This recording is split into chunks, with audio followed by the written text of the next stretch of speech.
Très bien, je vais vous partager maintenant ce que le Seigneur a mis sur mon cœur et sur notre cœur à Jean-Baptiste et moi, parce que on veut travailler sur des sujets de prédication en 2, 3, 4 prédications. Et à partir d'aujourd'hui, nous voudrions entamer une nouvelle série sur un sujet central de la vie chrétienne qui est notre identité en Christ. Alors, on a eu beaucoup de prédications. Je pense même que c'était l'une des premières ou des deuxièmes prédications du pasteur Jean-Baptiste quand il a commencé à prêcher. Et on va essayer de ne pas redire tout ce qu'on a déjà dit au propos de l'identité en Christ. Mais aujourd'hui, j'aimerais que nous puissions voir l'aspect de notre identité en tant que famille de Dieu. Dans la famille de Dieu, il y a tout un tas de sujets qui sont particuliers. Et dès lors qu'on a accepté Christ comme Seigneur, Sauveur et Maître, eh bien, nous sommes enfants de Dieu. C'est notre premier repère. L'Épître aux Romains, chapitre 8, verset 15, nous dit « L'esprit d'adoption par lequel nous crions « Abba, Père ». Quand nous sommes enfants de Dieu, nous avons reçu cet esprit et nous pouvons reconnaître que Dieu est notre Père.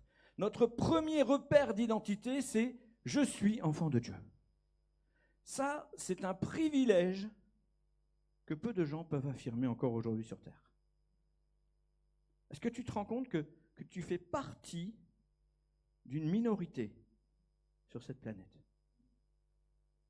Parce qu'il ne s'agit pas seulement de dire « j'ai reçu un esprit d'adoption ». Encore faut-il expérimenter cet esprit d'adoption. Est-ce que tu as l'esprit de Dieu en toi? Est-ce que tu reconnais Dieu comme étant ton Père?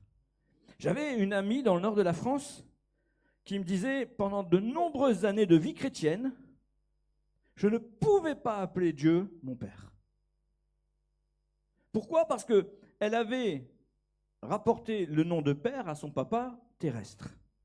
Son papa terrestre étant quelqu'un de particulièrement désagréable à son souvenir, elle ne pouvait pas associer Dieu à un Père. C'était impossible. Ce n'est que quand elle a reçu tout l'amour de Dieu, son Père, pour elle, que là, elle a pu enfin réaliser que Dieu était un Père différent de tout ce qu'on a pu connaître jusqu'à présent. Que tu aies eu un mauvais père, que tu aies eu un bon père, il n'y a pas meilleur père que Dieu. Et ça, c'est une certitude absolue que nous devons bien comprendre. Mais notre identité en Christ dépasse largement le fait d'être un enfant de Dieu. D'ailleurs, ce n'est pas le plan de Dieu pour ta vie. Dieu lui-même nous considère pas uniquement comme des enfants. Et on retrouve à plusieurs reprises dans la Bible, au moins 72 fois, j'ai regardé les occurrences, j'ai fait une recherche d'occurrences, au moins 72 fois on ne retrouve pas l'expression enfant de Dieu, mais on retrouve l'expression homme de Dieu. Il ne s'agit pas de rester un enfant. Il faut devenir un homme ou une femme. Mesdames, vous n'êtes pas exclus de ma prédication ce matin, bien au contraire. S'arrêter à l'enfance, ce serait négliger une part importante du plan de Dieu pour la vie de chacun de nous. Pourquoi? Parce que beaucoup d'hommes, de femmes, ont ce repère que être chrétien, c'est être faible. Hier encore, on parlait, pas nous, parce que c'était l'autre groupe, il parlait avec une personne pour qui Jésus est et reste le petit Jésus. L'enfant Jésus. Cette idée largement relayée par ces icônes que l'on voit d'une Marie qui tient un bébé dans ses bras.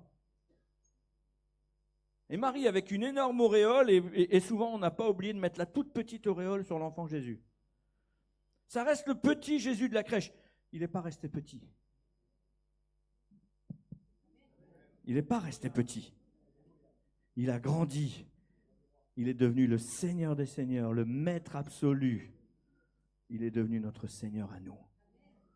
Amen. Il n'est pas resté petit. Sa puissance déjà était en lui quand il était enfant. Des hommes ont traversé des milliers de kilomètres pour venir l'adorer. Imaginez la puissance qui se dégageait de lui. Et quand il est devenu enfant, à 12 ans, il posait des questions. Les gens le regardaient mais disaient, mais c'est qui cet enfant? Déjà à 12 ans, il était pertinent. Et quand il est devenu le Messie dans toute sa gloire. Quelle puissance, quelle beauté. Ce n'était pas juste le Jésus de la crèche. Aussi, recherchons dans la Bible ce que Dieu veut que nous vivions. Et dans la première épître de Jean, pas dans l'Évangile, la première épître de Jean, chapitre 2, verset 13, on lit ceci. Et j'aime bien comment l'apôtre place les choses. Il nous dit, « Je vous écris, Père, parce que vous avez connu celui qui est dès le commencement. Je vous écris, jeunes gens, parce que vous avez vaincu le malin. Je vous ai écrit, petits enfants, parce que vous avez connu le Père. » Il y a une suite logique. Ici, elle est inversée.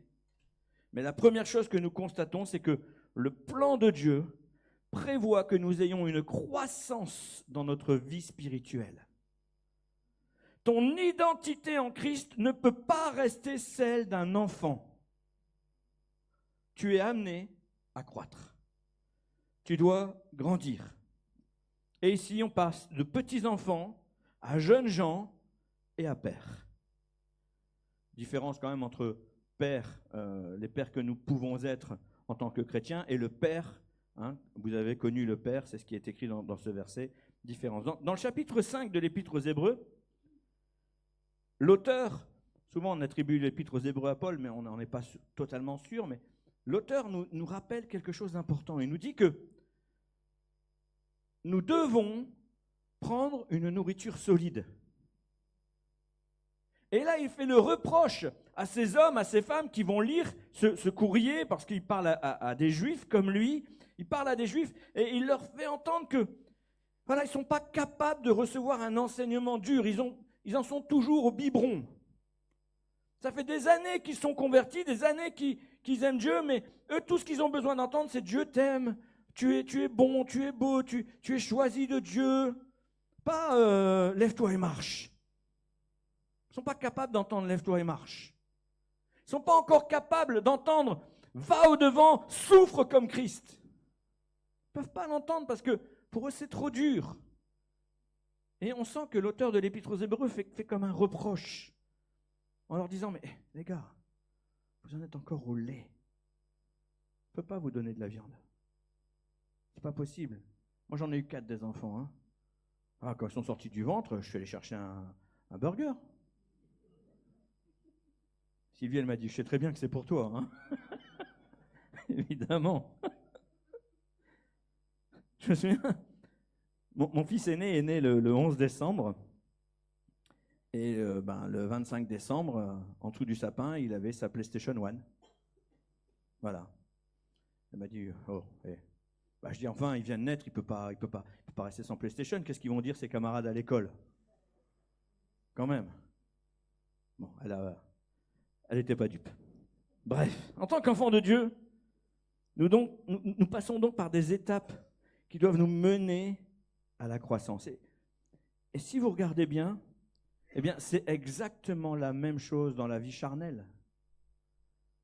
Encore une fois, quand un bébé naît, tu ne vas pas lui donner de la viande, tu vas pas commencer même à lui donner des légumes ou des fruits. Il y a un temps de lait, il y a un temps de fruits, il y a un temps de légumes, puis après on va commencer à une nourriture un peu plus solide. On va varier. Et puis plus il va grandir, moins il va aimer les légumes. C'est comme ça, hein. Les seuls légumes que mes enfants aiment sont les pâtes et les pâtes. Voilà. Les frites, accessoirement. Voilà. Allez, on vient quand même de là-haut, hein. On peut pas se renier, on est belge, qu'est-ce que tu veux que je te dise, hein. Certains chrétiens, pourtant, vivent ce syndrome de Peter Pan. Vous connaissez le syndrome de Peter Pan ? C'est le syndrome de l'enfant perdu, celui qui ne veut pas grandir. Alors, bien entendu, ça ne se passe pas tout à fait comme dans l'histoire que vous connaissez. Mais en vérité, si tu n'acceptes pas la correction, si tu n'acceptes pas de t'enrichir par la parole de Dieu, si tu n'acceptes pas d'avoir la curiosité de poser des questions, tu restes un enfant. Et ce n'est pas ce que Dieu veut pour nous. Moi, je me régale avec les derniers baptisés, parce qu'il n'y a pas une semaine où ils ne nous posent pas de questions.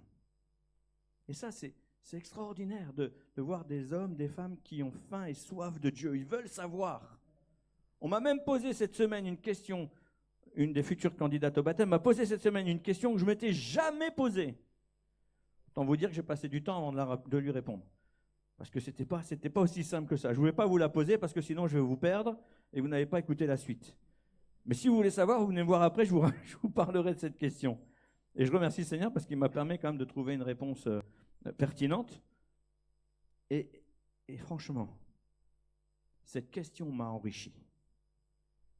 Nous devons nous poser des questions. Nous devons aller chercher dans la parole de Dieu. Tu vas... Le problème des enfants avec ce syndrome de Peter Pan, c'est que tu vas avoir plein d'envie, mais au premier obstacle, tu vas te décourager. À la première difficulté, tu vas courir dans les jupes de papa. C'est ça le problème. Et je dis bien papa parce qu'on parle de Dieu. C'est ça le problème des enfants Peter Pan, c'est que quand les problèmes arrivent, ah moi je veux faire ça, mais tu n'es pas capable, tu es à peine capable de recevoir du lait. Ton identité n'a pas évolué. Et Dieu t'appelle à ne pas rester un enfant. Tout le monde ne peut pas évangéliser. Tout le monde ne peut pas conduire une réunion. Tout le monde ne peut pas prêcher. C'est faux. Tout le monde peut le faire. Il suffit juste de gagner en maturité. C'est une vérité, mes amis. Nous sommes tous appelés à servir. Tous. Mais je n'ai jamais demandé à un bébé de mettre la table. Vous avez déjà demandé, vous, à un bébé de mettre la table? Non. Ben non, on ne fait pas. Parce qu'on tient notre vaisselle. Tout simplement. Même la débarrasser, on ne le fait pas. Il faut de la maturité pour servir. Et tu veux servir. Ah pardon, je pensais que vous vouliez servir. On veut servir, donc pour cela il faut de la maturité. Tu ne peux pas rester un enfant. Tu dois accepter les corrections, tu dois accepter la curiosité, tu dois accepter de passer du temps dans la lecture de la parole de Dieu. C'est obligatoire. Je connais aucun enfant qui, sans aller à l'école, a reçu une instruction scolaire solide. Moi, j'en connais pas. Parce que, il faut un don, il faut une capacité particulière pour en arriver à ça. Même, vous savez, très souvent, l'humain confond l'intelligence et l'instruction. Vous avez remarqué ça? Souvent, on confond l'intelligence et l'instruction. Une personne qui n'aurait pas reçu d'instruction peut parfaitement avoir un QI supérieur à 120. Elle est très intelligente, sauf qu'elle ne sait pas comment on s'en sert. Je connais des gens qui ont des diplômes, des masters, même beaucoup plus que ça. Quand tu parles avec eux, tu sens qu'il n'y a pas d'intelligence. Et ça, c'est triste. En fait, ils ont une capacité à apprendre, mais ils n'ont pas la capacité de réfléchir. C'est très différent. Hein? Et il y a des gens qui n'ont pas eu la possibilité d'apprendre, mais là-dedans, ça va à une vitesse folle. J'en connais plein, j'en connais tellement. Et je suis triste pour ceux qui n'ont pas eu la capacité d'aller à l'école ou d'apprendre. Mais malheureusement, on est dans un monde où les gens ne naissent pas égaux en droit. C'est pas vrai. Nous ne sommes pas mieux qu'un enfant. Quand on est à la maternelle, on n'est pas en mesure de donner cours. À l'inverse du syndrome de Peter Pan, il y a le syndrome du Petit Prince. Rien à voir ici avec Saint-Exupéry. Le Petit Prince, ce serait plutôt, vous savez, le fils de l'empereur, le fils de l'émir qu'on retrouve dans Tintin. Celui qui, sous prétexte qu'il est l'enfant de quelqu'un, se croit arrivé. Et il donne des ordres. On en retrouve aussi dans l'Église des hommes et des femmes qui, sous prétexte qu'ils ont reçu une prophétie, se pensent déjà arrivés. Combien de fois j'ai vu des hommes à qui on avait prophétisé un appel de pasteur refuser maintenant d'entendre ce que leur pasteur avait à leur dire et décider qu'eux-mêmes, ils allaient ouvrir leur église. Ah le prophète, il a dit que je suis pasteur, donc salut. Voilà. Je vais ouvrir à côté. C'est triste. Parce que, là encore, le syndrome du petit prince vient impacter ton identité à tel point que tu n'es plus en mesure d'être enseigné. Et quelqu'un qui n'est pas enseignable, il n'y a rien de pire que ça. Parce que ce qu'il va reproduire, c'est quoi? Ce sont des gens non enseignables. Ah, moi je n'obéis qu'à Dieu. Ah, tiens, la Bible? Ah, la Bible ne me dit pas ça. La Bible me dit, soyez soumis les uns aux autres. Ah, moi, je ne reçois pas d'ordre d'un homme. C'est pas ce que me dit la Bible. Soyez soumis les uns aux autres. Il n'y a pas d'autorité si ce n'est celle que Dieu a établie. Le syndrome de Peter Pan ou le syndrome du Petit Prince ne sont pas des bons repères. Vraiment, on voit des hommes, des femmes se lancer. Ce sont que des enfants spirituels qui ont tout à t'apprendre, qui ont tout à apprendre, pardon. Mais tu comprends, le prophète a dit. Et on en voit tellement. Quand j'ai reçu la première parole prophétique indiquant que j'allais devenir pasteur, je vous l'ai déjà dit, j'étais encore athée, je ne croyais même pas encore en Dieu. Quand j'ai commencé ma formation de pasteur, j'ai été pasteur stagiaire pendant 4 ans. 4 années de pastorat stagiaire. Et il m'a fallu encore 5 ans avant de commencer à voler par mes propres ailes. On peut dire que ma formation, stricto sensus, parce que je suis encore en formation, on l'est toujours, a duré 9 années. 9 années au travers desquelles j'ai énormément appris. Mais on ne peut pas aller trop vite dans le service de Dieu. Observez la vie de certains personnages bibliques. Observez la vie d'Élisée. Observez la vie de David. Observez la vie de Timothée, pour parler d'un homme du Nouveau Testament. Avant d'être au service, ils ont écouté ceux qui les enseignaient. Et même, ils leur ont obéi aveuglément. Est-ce qu'on est encore capable aujourd'hui de suivre un mentor, de lui obéir, de faire ce qu'il nous demande aveuglément? À condition, bien évidemment, qu'il ne nous demande pas de nous détourner de ce que le Saint-Esprit demande. On est bien d'accord, hein? On va y revenir d'ailleurs dans quelques instants. Mais c'est toujours dangereux de croire qu'on est arrivé. On n'est jamais arrivé. On apprend tous les jours.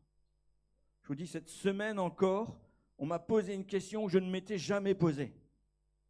J'ai appris. Gloire à Jésus. Nous sommes tous appelés à grandir spirituellement, mais pour qu'il y ait croissance, laissons Dieu déterminer le rythme de la croissance. On ne peut pas obliger Dieu à dire, j'ai pas envie de devenir un jeune Jean, je suis un bébé, je veux être un père tout de suite. C'est pas possible. Ça n'existe pas. On ne peut pas négliger les étapes, parce que ces étapes ont un seul but, c'est d'affiner notre caractère. Ah, ça c'est un mot qu'on n'aime pas, hein. Le caractère. C'est tellement difficile de laisser Dieu affiner notre caractère. J'ai personnellement toujours su qu'il est impossible pour un zèbre de changer ses rayures. Et si tu ne laisses pas Dieu affiner ton caractère, qui va le faire? C'est pas pour le flatter, mais vous savez, ici, j'ai un pasteur stagiaire à mes côtés. La première fois que je l'ai vu, Dieu m'a clairement parlé à son sujet. Puis quand je l'ai connu, je me suis dit, mais quel caractère! Comme on dit en Martinique, aïe boudier. C'est quoi ce caractère? Et évidemment, tout de suite, il y a eu une énorme affection entre nous, mais je me suis dit, mais Seigneur, si tu ne l'affines pas, il va se manger des murs. Confondre vitesse et précipitation. Caractère dur. Et regardez ce qu'il devient aujourd'hui. Je suis tellement fier de lui. Je suis tellement fier de la manière dont il laisse Dieu affiner son caractère. Il n'est pas encore parfait, mais je pourrais le critiquer si moi-même je l'étais. Or, je ne le suis pas non plus. Mais il fait tellement de bien à l'Église. Il n'y a qu'à Sonia qui fait du bien. Il fait tellement de bien à l'église.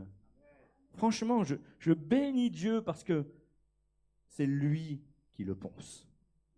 Des fois, ça fait mal. Hein. Le grain est gros. Hein. Le grain est un peu épais. Mais c'est Dieu qui le fait.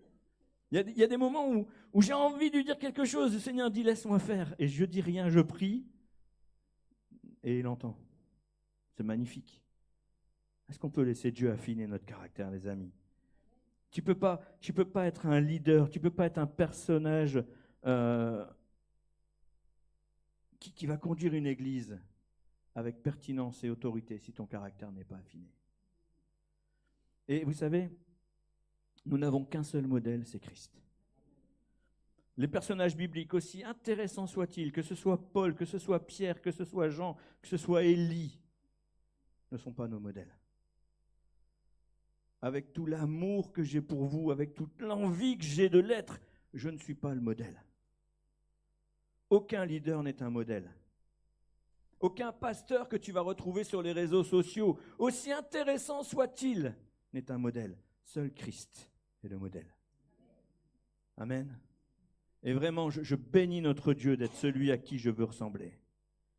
Ton identité en Christ te place premièrement comme un enfant qui doit devenir un jeune adulte, qui doit devenir un père ou une mère, évidemment. En tant que jeune adulte, tu dois prendre conscience que tu n'es plus un bébé, mais tu ne dois pas oublier qu'il y a des hommes et des femmes à honorer et à respecter qui sont devant toi. C'est tout le problème, vous savez, des ados aujourd'hui. C'est tout le problème des ados. Je fais l'expérience à la maison. Vous savez, le meilleur laboratoire d'un pasteur, c'est chez lui. Hein. Surtout quand il a des enfants. Quand mon fils aîné commençait à grandir, ses sœurs, elles voulaient faire tout ce qu'il faisait. Alors quand elles ont commencé à grandir, le dernier, il voulait faire tout ce que ses sœurs faisaient. Et là, j'avais vraiment les 3 étapes à la maison. Alors, Mike n'est pas encore un père, mais j'avais quand même les 3 étapes. Et le plus dur, c'était l'étape entre deux. Je suis trop petit pour faire ce que le grand fait, mais je suis trop grand pour faire ce que le petit fait. Et ça, c'était compliqué dans leur étape. C'était dur parce que tu as envie de faire ce que le grand il fait, mais on te dit non, tu es trop petit. Vous savez, vous allez à Disneyland, puis il y a la barre là. Tu rentres dans ce manège que si tu dépasses la barre. Alors les grands, ils couraient, ils ne regardaient même pas la barre. Hein. Ça passait. Mais Max, trop petit. Alors parfois, moi, j'avais déjà fait le manège, je savais que ça allait. J'essayais de passer comme ça discrètement. Et là, vous avez un gars du parc qui dit « Hé, lui là, dehors. » C'est dur de croire qu'on est déjà grand quand on est petit et c'est dur de rester petit quand on est grand. Parce qu'il y a des repères. Vénus, ta fille est tellement grande. On croit que c'est ta sœur. Parce que tu fais tellement jeune. Mais c'est une ado. Mes amis, on ne peut pas se fier aux apparences. Il faut aller discerner la maturité. C'est important de discerner l'état de maturité dans lequel tu es. Ton identité en Christ passe par ta maturité.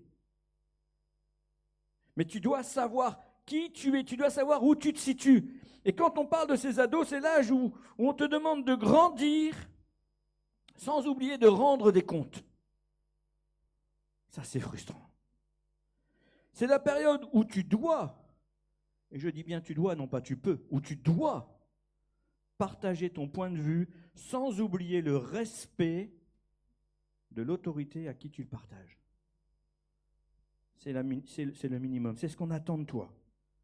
Dieu a placé des hommes et des femmes au-dessus de toi. Tu dois garder ce respect, tu dois garder le fait que tu es encore un jeune adulte, tu n'es pas encore arrivé.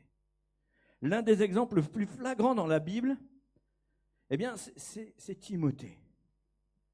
On retrouve dans les épîtres de Paul à Timothée des choses vraiment intéressantes parce qu'il était arrivé, lui, plutôt en fin de cette période.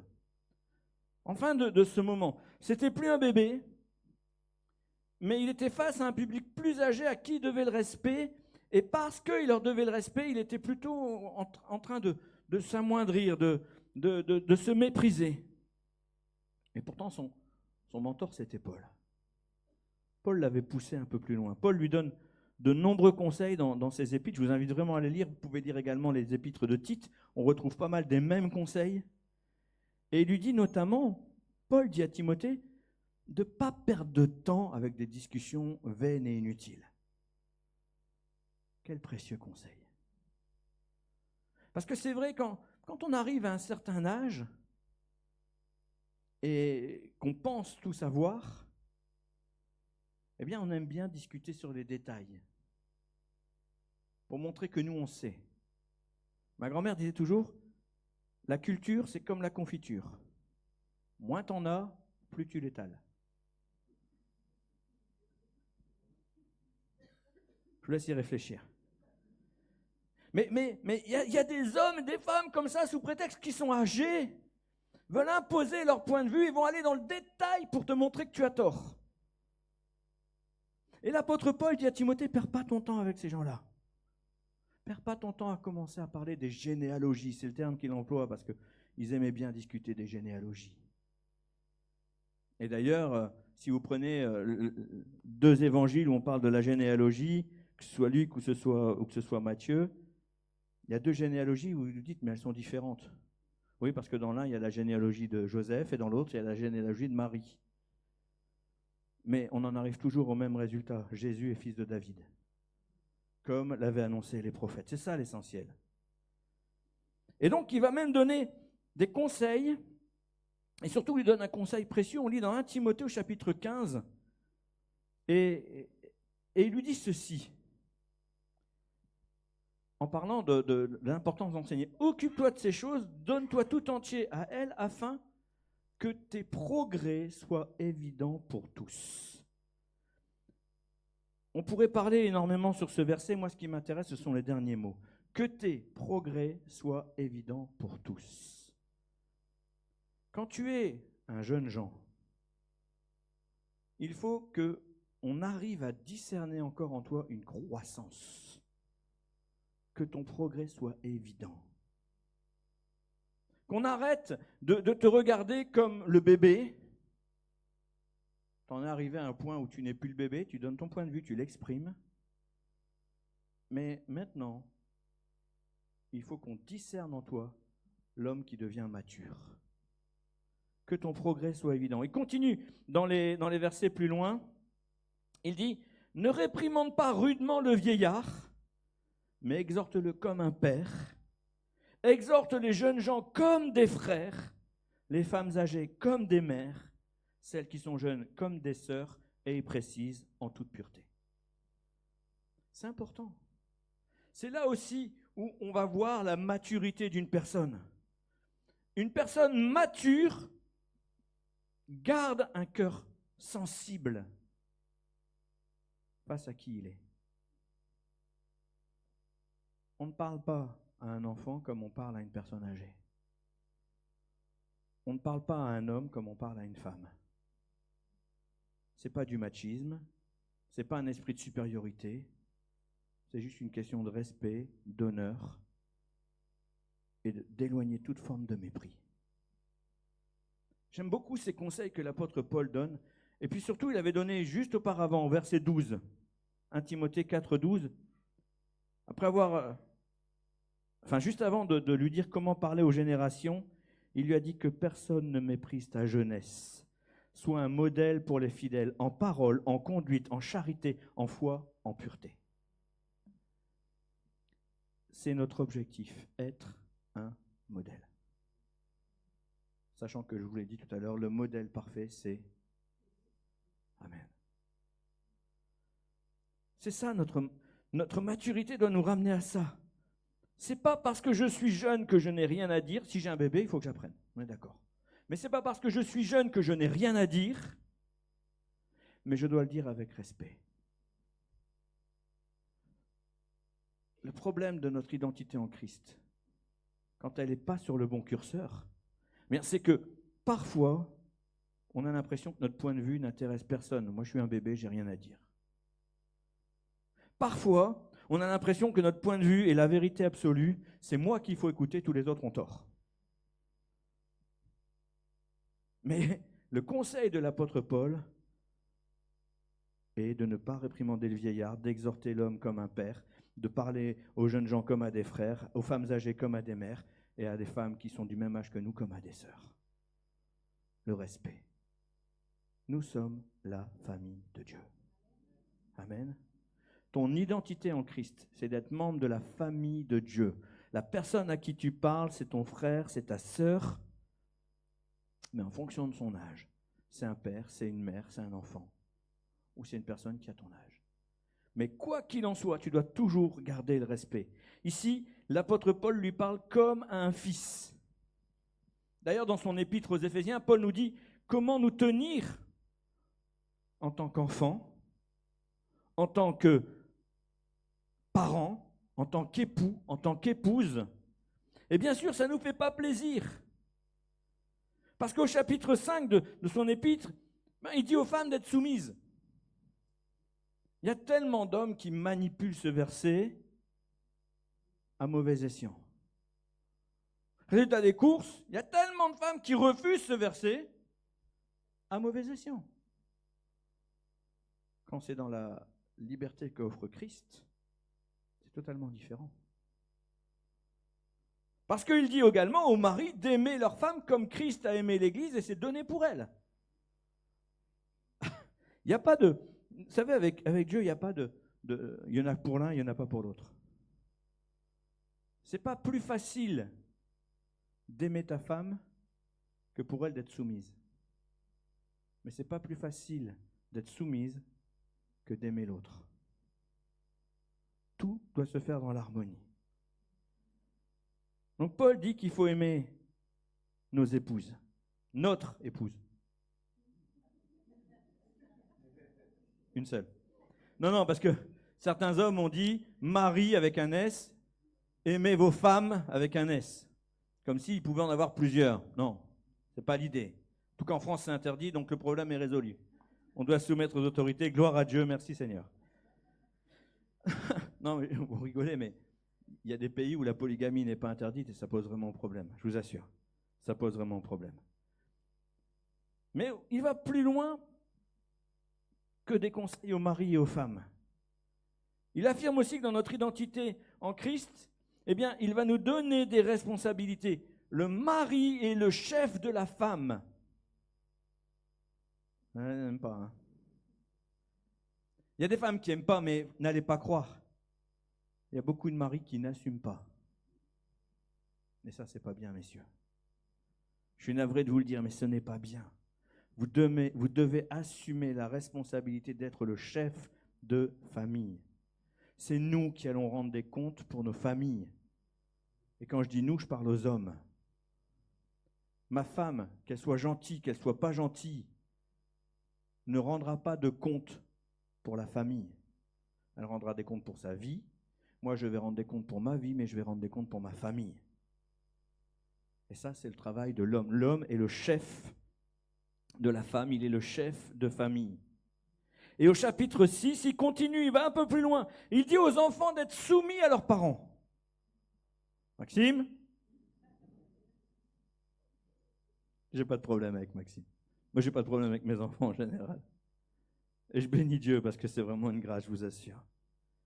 Il demande aux enfants d'être soumis à leurs parents. Mais la vraie question qu'on pourrait se dire, c'est jusqu'à quel âge? Jusqu'à quel âge? Il y a une réponse. Elle n'est pas dans le chapitre. Mais il y a une réponse biblique. Voici l'homme quittera son père et sa mère et s'attachera à son épouse et les deux ne formeront qu'une seule chair. L'homme quittera son père et sa mère. Et là, souvent, je m'adresse aux messieurs. Quand vous êtes mariés, quittez votre mère. Ah ouais, ça fait rire, hein, mais... Bon, mesdames, quittez votre mère aussi. Parce que parfois... Maman. Mais L'homme quittera son père et sa mère et s'attachera à son épouse, ils ne formeront qu'une seule chair. C'est maintenant à eux d'être des parents. Sans oublier, honore ton père et ta mère. Sans oublier qu'il faut les honorer, qu'il faut les aimer. Mais dans nos décisions, c'est ma femme et moi qui choisissons. Papa, maman, est-ce que vous avez des conseils? Oui, c'est bien de le demander. Mais la décision finale nous appartient. Nous devons quitter nos parents quand nous allons nous marier. Et ça paraît tellement bateau, ça vous fait rire, mais c'est la vérité. Ton identité en Christ fait de toi un homme marié. Tu n'es plus un bébé dans les jupes de maman. Tu n'es plus une petite fille dans les jupes de ta mère. La Bible est tellement équilibrée. De la même manière, il continue, l'apôtre Paul, en disant « Père, n'irritez pas vos enfants. » Là aussi, on a tendance un peu à l'oublier. C'est moi le père, c'est moi qui dis, toi tu dois obéir. Non. N'irritez pas leurs enfants. On va regarder ce verset. On est dans Éphésiens 6, verset 4. Regardez ce qu'il dit. Et vous, pères, n'irritez pas vos enfants, mais élevez-les en les corrigeant et en les instruisant selon le Seigneur. Je ne sais pas vous, mais ça aujourd'hui, même dans nos hémicycles, c'est pas bien interprété. J'ai 4 enfants, ils n'ont jamais été battus, mais ils ont été corrigés. C'est important. Quand ils se trompent, il faut leur dire. On n'est pas obligé de mettre des claques pour ça. On n'est pas obligé de sortir le martinet ou la ceinture. Non, mais c'est tellement important. Aujourd'hui, vous savez, on est dans une période où il y a une super méthode qui existe. La méthode Montessori poussée à l'extrême. C'est OK. Tu veux casser l'iPad de papa? C'est OK. Vas-y. J'en achèterai un autre beaucoup plus tard quand j'aurai de l'argent, mais exprime-toi petit. Ça va pas, non? Je vois des trucs, on voit des vidéos. Alors les gens, je pense que les gens se moquent de la méthode, mais il n'y a rien de mal à dire à un enfant, non, tu n'as pas le droit, c'est un enfant. Il a besoin de repères. Moi, la première fois que j'ai entendu parler de la méthode Montessori, c'était une méthode d'apprentissage de lecture. Elle est très intéressante. Laurence, tu me confirmes, tu connais la méthode Montessori pour la lecture? C'est bien. C'est bien ou c'est pas bien? C'est pas mal, franchement. Ça permet à l'enfant... Bruna, c'est bien ou c'est pas bien? Tu crois? Ouais, tu l'utilises pas. Tu l'utilises pas.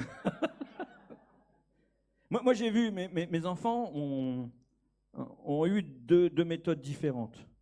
Alors, ça ne les empêche pas de très bien lire les 4, mais Maxime a eu une méthode Montessori dans la lecture, et pas Michael, mais à l'arrivée, ils lisent très bien. Maxime était un peu plus rapide pour lire. Mike, d'ailleurs, c'est les maths. Lui, c'est... Il y a des maths, même maintenant dans ces maths, il n'y a même plus de chiffres, il y a des lettres et il arrive à calculer. Je ne sais pas comment on fait. Voilà. Je comprends rien. Peu importe. Mais la méthode Montessori a de bons repères, mais ne laissons pas l'enfant devenir roi. Nous devons les corriger parce que nous les aimons. Nous devons les instruire parce que nous les aimons. Nous devons les élever et les instruire selon le Seigneur. Notre identité passe aussi par là. Et si tu n'as pas reçu une instruction, parce que moi je me suis converti, j'avais 19 ans, donc je n'ai pas été instruit selon le Seigneur. Si tu n'as pas reçu cette instruction, accepte de recevoir l'instruction des autres. Ce n'est pas un problème de se considérer comme un bébé spirituel. On a le droit d'être un bébé spirituel et de se laisser instruire selon le Seigneur. On est tellement déformé aujourd'hui dans notre façon de vivre. Quand je me suis converti, il y a tellement de choses que je croyais qui étaient fausses, mais totalement fausses, erronées. Déjà je ne croyais pas en Dieu, pour vous dire. En tant qu'enfants de Dieu, nous devons veiller à la bonne éducation de nos enfants en les corrigeant, en les instruisant. Ça ne veut pas dire d'être violent, ça ne veut pas dire d'être méchant. Instruire, c'est pas battre. Corriger, c'est pas frapper. Mais c'est important que les enfants aient des jalons. Amen. Quand on a lu tout ça, on comprend vite que l'ordre dans une famille est instauré par Dieu. C'est Dieu qui veut la famille. Il n'y a rien de plus précieux que ta famille. Et ça, c'est quelque chose que j'arrête pas de dire. Il a prévu, Dieu, une organisation qui est parfaite. Mais pour la vivre, il faut d'abord accepter, que l'homme est le chef. Il faut accepter que la femme doit être soumise. Mais c'est l'homme qui aura des comptes à rendre, même si elle aura ses comptes à rendre. Car la soumission, quand elle est biblique, elle n'est pas dure. Je bénis Dieu d'avoir une femme soumise. Mais ça ne l'empêche pas de m'aimer profondément et de se dire que je ne suis pas un mari tortionnaire. Et oui, dans l'ordre que Dieu a prévu, les enfants doivent être soumis et obéissants. Ce sont des termes aujourd'hui qu'on n'a même presque plus le droit de prononcer. Des mots qu'on a peur de dire. De peur que ce soit mal interprété. J'ai demandé à ma fille de tout couper là, pour la vidéo. Non, on n'est pas de danger. Et moi, je remercie Paul pour ses conseils. Mais il reste néanmoins un point important maintenant à voir avec vous. C'est ce point, cette position spirituelle que certains occupent ou veulent occuper dans la vie des uns et des autres. Cette position de père ou de mère spirituelle. Ça reste quelque chose d'important. 1 Corinthiens 4, verset 15, on va lire jusqu'au verset 17. L'apôtre Paul nous parle et nous dit « Car quand vous auriez 10 000 maîtres en Christ, vous n'avez cependant pas plusieurs pères, puisque c'est moi qui vous ai engendré en Jésus-Christ par l'Évangile. Je vous en conjure donc, soyez mes imitateurs. Pour cela, je vous ai envoyé Timothée, qui est mon enfant bien-aimé et fidèle dans le Seigneur. Il vous rappellera quelles sont mes voies en Christ, quelle est la manière dont j'enseigne partout, dans toutes les églises. » Donc, il se pose comme étant le père des chrétiens de l'église de Corinthe, et il leur envoie Timothée, son fils. Or, Paul n'est pas le papa de ces hommes et de ces femmes, sinon il aurait eu beaucoup d'enfants. Et nous savons que Timothée n'est pas son fils, puisqu'il a rencontré, il avait 16, 17 ans, et même quand il a rencontré, Timothée était déjà chrétien. Jésus nous dit dans l'évangile de Matthieu, au chapitre 23, verset 9, « N'appelez personne sur la terre votre Père, car un seul est votre Père, celui qui est dans les cieux. » Alors, comment, dans mon identité en Christ, je peux comprendre ces choses? Est-ce que Paul n'est pas en train de contredire Jésus? Vous pensez que Paul irait jusqu'à contredire Jésus, vous? Non. Jamais Paul va se permettre de contredire Jésus. Donc, ce qu'il est en train de dire va un peu plus loin. Paul se positionne comme le père de l'église de Corinthe parce que c'est lui qui est arrivé le premier dans cette ville pour annoncer Christ. C'est lui qui les a amenés à Dieu, c'est une vérité. Et même, il va jusqu'à appeler Timothée mon enfant parce que c'est lui qui l'a fait grandir dans la foi. Paul n'est pas le seul à parler de cette manière, puisque Pierre le fait aussi avec Jean-Marc, par exemple. Si vous lisez dans les lettres, Pierre élève Jean-Marc comme étant son fils spirituel et se place donc en position de père spirituel. Le fait est que ni Paul ni Pierre ne veulent se placer ou désobéir à Dieu. Simplement, tous les deux ont été des modèles pour les personnes qui citent. Comme je vous l'ai dit, ils ne sont pas forcément à l'origine de leur conversion, pas tout le temps, ce n'est pas la peine. Mais ce sont des véritables professeurs dans la foi. Ils se placent devant eux comme des mentors, des hommes et des femmes qu'il est important d'écouter, non pas parce qu'ils savent tous mieux que tout le monde, mais parce que ce qu'ils savent, ils l'ont eux-mêmes appris ou de Christ, c'est le cas pour Pierre et Paul, ou des enseignements qu'ils ont reçus, puisque la Bible nous parle d'autres apôtres dans des versets d'ailleurs que nous verrons jeudi à l'étude biblique. Est-ce que cela leur confère un rôle de père? Vous savez, aujourd'hui, dans la religion catholique, pour ne pas la citer, quand on s'adresse à un curé, on dit « mon père ». J'ai toujours eu du mal avec ce mot-là, même quand je n'étais pas chrétien, parce que c'est pas mon père. J'avais du mal avec ce mot-là. Mais là, il se positionne dans ce rôle de père spirituel pour les uns, et même ils osent appeler les gens à qui ils ont enseigné comme étant des fils spirituels. Mais ça n'a pas d'impact sur notre identité en Christ. Ça ne doit pas en avoir. Ça nous place juste dans une position de, voilà, celui-là ou celle-ci était mon mentor. Je reconnais quelques pères spirituels dans ma vie, des hommes qui m'ont beaucoup enseigné, qui m'ont beaucoup aidé. Le premier, c'est le pasteur qui m'a amené jusqu'au baptême, qui m'a baptisé, qui m'a accompagné durant mes premières années de conversion. Le second, c'est celui qui m'a amené jusqu'au ministère. Et aujourd'hui, le troisième, c'est celui qui m'accompagne dans mon ministère. Je reconnais 3 pères spirituels, mais aucun d'eux n'a jamais eu la prétention de prendre la place de Dieu.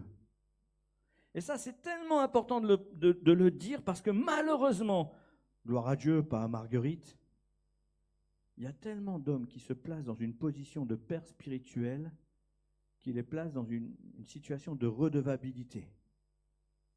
Je suis ton père, tu me dois. Tu es mon fils, tu es ma fille, tu me dois.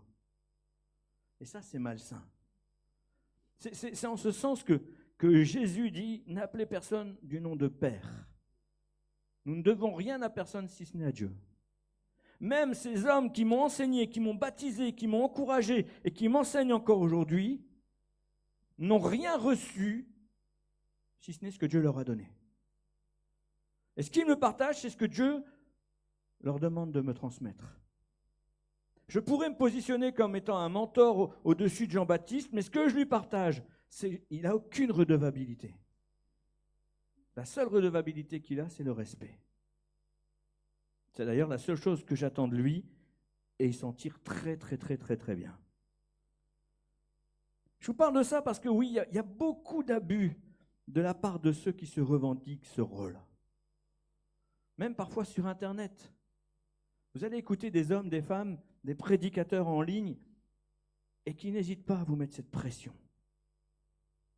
Je suis un père spirituel pour toi. Et puis après, ils te demandent des trucs. Faisons attention à ces choses-là. Souvenez-vous que quand Jean a écrit aux Éphésiens, il parle à des petits-enfants, à des jeunes et à des pères.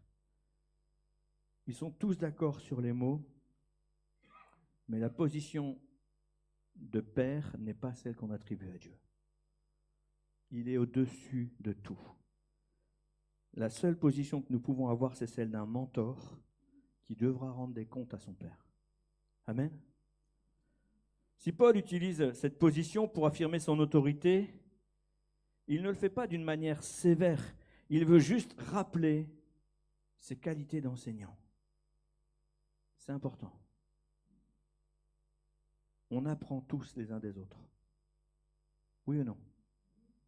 On apprend tous les uns des autres. Il y a des hommes, des femmes ici qui m'enseignent énormément. Il y a plein de choses que j'ignore. Et je bénis Dieu pour les talents, les compétences et l'appel de chacun. Mais de la même manière, Timothée, lui, ne semble pas intimidé par Paul. Il ne pense pas que Paul vient sur lui comme exercer une pression. Paul, c'est mon mentor, c'est l'homme qui m'a tout transmis. Gloire à Dieu pour lui. Ses conseils sont bienveillants. En revanche, moi, ce que je veux, c'est mettre en application les conseils qu'il m'a donnés, et je n'ai pas peur de ses remarques ou de ses réflexions, parce que je ne vais pas le subir, je vais le recevoir. Est-ce qu'on est capable de se mettre dans cette position-là? N'oublions pas que le même Paul qui enseigne à ce jeune Timothée lui dit, ne méprise pas ta jeunesse. Vous voyez le contraste entre l'idée des uns et la pensée de Paul? Ne méprise pas ta jeunesse. Aussi, quand tu es sûr de toi, ne vois pas comme une insoumission le fait d'exposer ton point de vue. Et je dis bien exposer, je ne dis pas imposer. Ce n'est pas parce que tu as un point de vue différent de ton pasteur que ton point de vue est méprisable. Partage-le. Dis-nous, on a besoin de savoir. Si on se trompe, que Dieu nous donne la sagesse de le reconnaître et de changer. Si on ne se trompe pas, que Dieu te donne la sagesse de l'entendre aussi. Ah, ça, c'est pas pareil. Que le pasteur entende qu'il doit avoir une correction, c'est normal, mais moi, vous rigolez, mais malheureusement. En revanche, il faut toujours veiller à rester enseignable. En janvier dernier, j'ai vu l'homme que je considère comme étant un père spirituel pour moi. J'ai passé 1 heure avec lui. Quelle grâce. C'est une bénédiction d'avoir des hommes et des femmes comme ça qui nous enseignent. Des hommes et des femmes qui nous partagent. Des hommes et des femmes qui prient pour nous. Des hommes et des femmes qui ont un véritable attachement à l'œuvre de Dieu dans ta vie. Ils ne sont pas attachés à toi, ils sont attachés à ce que Dieu veut faire avec toi. Ne vous attachez pas aux hommes. Malheureusement, personne n'est éternel. Enfin, pas ici-bas en tout cas. Mais attachez-vous à l'œuvre de Dieu dans leur vie. C'est tellement intéressant, tellement important. N'oublions pas que Dieu peut nous parler comme il veut et que l'humilité reste la première qualité d'un serviteur, d'un ministre de Dieu. Et j'emploie le mot serviteur parce que souvent on prend cette position, oui, moi je suis un ministre. Ok, moi je suis un serviteur. Le mot ministère, le mot ministre, c'est doulos, c'est dans la douleur. Une position de père ou de mère spirituelle est un privilège accordé par Dieu et uniquement par Dieu qui fait de toi une personne digne d'instruire. Dire d'instruire, digne d'instruire une autre personne, mais tout comme nos enfants dans la chair, nous devons comprendre que ces personnes ne nous appartiennent pas. Moi je bénis Dieu pour toutes les personnes à qui j'ai pu apporter ne serait-ce qu'une minute d'enseignement et qui vont devenir beaucoup plus grandes que moi. Gloire à Dieu pour ces hommes et ces femmes qui grandissent, qui brillent, qui s'élèvent. Ma prière, j'ai toujours dit à Jean-Baptiste, fais mieux que tous les autres précédents ici. C'est ça ma prière. Je ne veux pas qu'il soit comme moi, je veux comme Dieu veut qu'il soit. Et ça, c'est tellement important. Vous savez, c'est exactement ce que Abraham a entendu de la part de Dieu quand il était encore à Charan. Dieu lui a dit, quitte la maison de ton père. Tu n'es plus un enfant spirituel. Tu n'es plus un bébé. Aujourd'hui, tu es un homme. Tu es père d'une multitude. Les mots sont forts, hein? Père d'une multitude. Il n'y avait même pas d'enfant. Tu es père d'une multitude. Maintenant, quitte la maison de ton père et sois un père. C'est tellement important d'entendre cet ordre. Vous savez, et je vais terminer là-dessus, quand j'ai dû quitter le nord de la France, après avoir travaillé auprès d'un mentor pendant 9 ans, après avoir été dans son église pendant plus de 15 ans, j'hésitais vraiment à partir. Et c'est ce verset qui m'a encouragé. Dans Genèse 12, le verset 1, Dieu dit à Abraham, quitte la maison de ton père. Parce que tant que ton père exerce une influence sur ta vie, tu ne peux pas devenir un père. N'oublie jamais le respect, n'oublie jamais l'honneur. C'est tellement important. Mais tu dois à un moment donné devenir l'homme ou la femme que Dieu t'appelle à devenir. Le temps de bébé est terminé. Le temps de la petite enfance est terminé. Il faut maintenant devenir l'adulte que Dieu a prévu que tu sois. Où en es-tu dans ton identité en Christ? Quelle est la position que Dieu te donne? Chacun doit savoir où il en est dans son étape de croissance. Et finalement, ton identité te permet d'avoir ce repère. Qu'est-ce que je suis capable d'accomplir aujourd'hui? Il ne s'agit pas seulement d'être un chrétien du dimanche. Il ne s'agit pas seulement d'être un vaillant du samedi matin. Il ne s'agit pas seulement de prendre un micro et de prêcher, ou de tenir un instrument et de jouer de la musique. Il ne s'agit pas seulement de nettoyer une église, ou même de la construire. Il s'agit de faire ce que Dieu te demande de faire, sans ne jamais négliger qui tu es. Une dernière anecdote. Je lisais dans un livre, c'est le pasteur Carlos Anacondia, qui, dans son parcours d'enseigner, intègre une école biblique. On lui a prophétisé un ministère pastoral. Il a commencé déjà à gagner quelques personnes. Il a ouvert une église. Ça fonctionne, ça tourne. Et puis, il se dit, il faut que je me forme davantage. Il se place dans la position d'un jeune Jean. Et il arrive dans l'école biblique. Et puis là, voilà, on leur donne des rôles. Semaine après semaine, vous êtes ici pendant 6 semaines, eh bien, toi, tu vas faire ceci, tu vas faire la vaisselle, toi, tu vas t'occuper du repas, toi, tu vas t'occuper du toilette, toi, tu vas t'occuper de nettoyer les couloirs et les sols, et la semaine d'après, vous allez tourner comme ça. Et lui, le jour arrive où c'est son rôle de devoir nettoyer les toilettes. Et là, il se dit, c'est hors de question. Je suis enfant de Dieu, je suis pasteur. Je suis un homme, je suis venu ici pour recevoir un enseignement. Je ne suis pas venu ici pour nettoyer des toilettes. Bon, c'est un Argentin. Ça situe un peu. Ça aide, c'est pas les Français. Nous, les Français, on n'est pas comme ça. Voilà. Donc, c'est un Argentin. Hors de question que je nettoie les toilettes. Son professeur, en début de semaine, lui dit donc, un tel c'est ça, un tel c'est ça, un tel c'est ça. Carlos, cette semaine, c'est les toilettes, tata, tata, tata. Et lui, il dit non, je ne ferai pas. Il dit, ben, pourquoi? Parce que moi, je suis pasteur, je ne suis pas quelqu'un qui doit nettoyer les toilettes.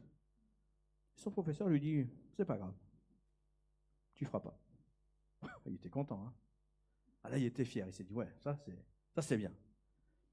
Quand même, je peux affirmer qui je suis, quoi. Je sais qui je suis, je sais ce que je ne veux pas faire.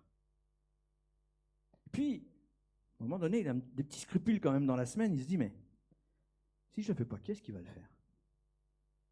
Alors il va discrètement, parce qu'il entend que quelqu'un est en train de nettoyer les toilettes. Il y va discrètement pour voir. Et là, qu'est-ce qu'il voit? C'est que son professeur est en train de nettoyer les toilettes. Il a pris la plus grosse gifle spirituelle de sa vie. Il a dit à son professeur, c'est pas à toi de le faire, il a nettoyé les toilettes. Parce qu'il n'en était pas encore arrivé à l'étape de père. Ça ne veut pas dire, messieurs, que vous ne pouvez pas nettoyer vos toilettes. Mais entendez, nous ne sommes jamais arrivés. L'humilité doit être notre premier réflexe. S'il faut nettoyer les toilettes, on nettoiera les toilettes. S'il faut prêcher, on prêchera. Mais faisons ce que Dieu nous demande, sans oublier que tout ce que nous faisons, nous devons le faire comme si nous le faisions pour Jésus lui-même. Amen. Est-ce qu'on peut se lever maintenant et prendre quelques secondes de prière avant de clore ce moment de culte? J'aimerais vraiment que chacun maintenant puisse s'analyser soi-même, s'examiner. Ta maturité ne dépend pas du nombre d'années de conversion, mais tu es capable de t'analyser en te disant, voilà, aujourd'hui j'en suis à telle étape et je veux arriver à l'étape d'après. Peut-être que tu vas mettre 1 an, 2 ans pour passer de l'étape de bébé à jeune Jean. Et peut-être que tu vas mettre 15 ans avant de passer père. Peut-être que ce sera l'inverse. Mais il est important que chacun s'analyse en se disant, moi je ne veux pas rester où j'en suis aujourd'hui. Peut-être c'est le temps de se faire baptiser. Peut-être c'est le temps de commencer à t'engager. C'est très certainement le temps de venir aux réunions de prière. Un bébé ne peut pas conduire tout seul. Mais venir aux réunions de prière, c'est l'appel de chacun. Peut-être qu'un jour, Dieu te dira aussi de commencer à marcher dans les rues pour annoncer la bonne nouvelle de Christ. Peut-être qu'il ne te demandera jamais, peut-être qu'il te dira, sois un témoin là où tu travailles. Où en es-tu aujourd'hui avec Dieu? J'aimerais vraiment que chacun puisse s'analyser. On va prendre quelques secondes de silence. Puis ensuite, je prierai pour l'Église.